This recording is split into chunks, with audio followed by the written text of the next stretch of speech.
Se je že kdo vprašal, kako deluje najbolj napredna kamera na svetu? Ampak pozor, ne govorimo o neki dragi tehnologiji, ampak o tisti, ki jo imamo vsi s seboj, vsak dan. Danes si bomo pogledali pravi čudež narave – človeško oko. In tukaj se takoj poraja vprašanje, kako sta si pravzaprav podobna človeško oko in recimo en navaden fotoaparat? Morda se zdi na prvi pogled čisto očitno, ampak verjemite, zgodba je veliko bolj fascinantna, kot si morda predstavljate. Že na prvi pogled je podobnost, očitna, kaj ne? Ampak ni naključje. Prav ta neverjetno kompleksna in učinkovita zgradba očesa je bila tista, ki je navdihnila prve izumitelje fotoaparatov. A kot bomo videli, narava še vedno krepko prekaša tehnologijo. No pa poglejmo, potopimo se v tole strojno opremo. Gremo na potovanje skozi ključne dele očesnega zrkla, da res razumemo, kako ta naša naravna kamera sploh deluje. Pred nami je torej prerez očesa. Najbolje bo, da kar sledimo poti svetlobe od trenutka, ko vstopi v oko. Oglejmo si te glavne komponente, ki nam sploh omogočajo vid, in poglejmo, kako vsaka od njih igra svojo vlogo kot del v nekem res dovršenem fotoaparatu. Torej, prva postaja na poti svetlobe, to je roženica. Ta prozorna, zaščitna plast, ki prekriva sprednji del očesa. Njena glavna naloga je, da zbere in, kar je ključno, prvič lomi svetlobo.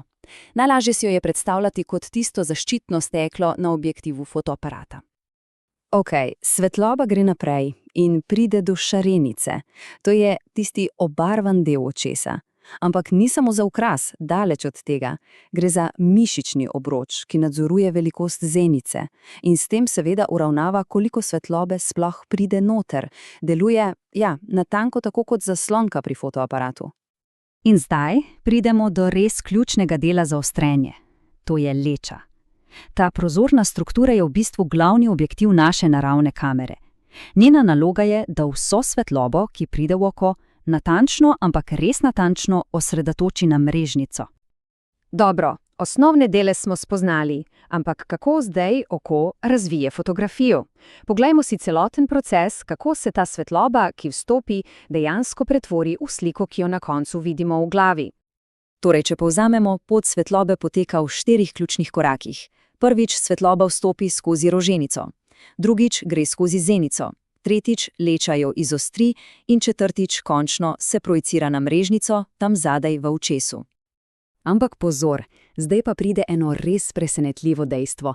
Slika, ki nastane tam zadaj, na mrežnici, ni takšna, kot jo mi vidimo. V resnici je precej pomanjšana in popolnoma obrnjena na glavo. Ja, res je. In tukaj nastopi mrežnica, ki je absolutno ključna. To je izjemno tanko, svetlobno občutljivo tkivo, ki naredi nekaj neverjetnega. Svetlobne dražljaje pretvori v nevronske signale. Če se vrnemo k naši primerjavi, to je v bistvu digitalni slikovni senzor sodobnega fotoaparata. Te signale, te nevronske signale nato prevzame vidni živec. Predstavljamo si ga kot nekakšen superhiter podatkovni kabel, ki vse to pošlje naravnost v možgane.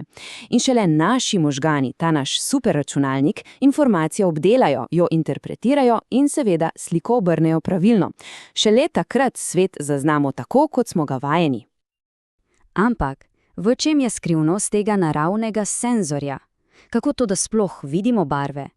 No, čas je, da si pobliže pogledamo to neverjetno biološko tehnologijo. V mrežnici imamo torej 2 vrsti specializiranih celic, imenovanih fotoreceptorji.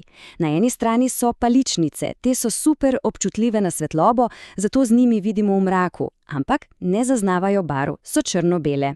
Na drugi strani pa so čepnice, te rabimo za vid pri močni svetlobi in so ključne za zaznavanje celotnega barvnega spektra. Zanimivo je, da nismo na vse barve enako občutljivi. Naša največja občutljivost je pri rumeno-zeleni svetlobi. In to je tudi razlog, zakaj se nam rumeno-zelena luč, tudi če sveti z enako močjo, zdi precej svetlejša od, na primer, rdeče. Naše barvno gledanje, temu se strokovno reče trikromatski vid, omogočajo 3 različne vrste čepnic. Zelo preprosto, vsaka je občutljiva na svojo valovno dolžino svetlobe. Ene so za rdečo, druge za zeleno in tretje za modro. In tukaj se zgodi prava čarovnija. Možgani vzamejo signale iz teh 3 osnovnih vrst čepnic, rdeče, zelene in modre oziroma RGB, jih zmešajo skupaj in s to kombinacijo lahko ustvarijo vtis in zaznajo na milijone, res milijone različnih barvnih odtenkov.